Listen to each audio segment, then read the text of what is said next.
Inaakusahan nila, hindi man diretso, inaakusahan nilang nagnanakaw ang ating Vice President. Ito naman ang sasabihin ko, walang magnanakaw na Duterte! Wala!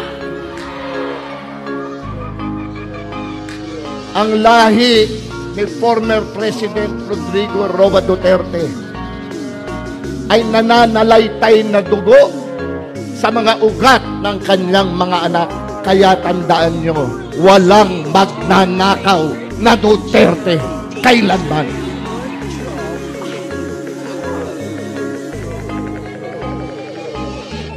DJ Lloyd Trout.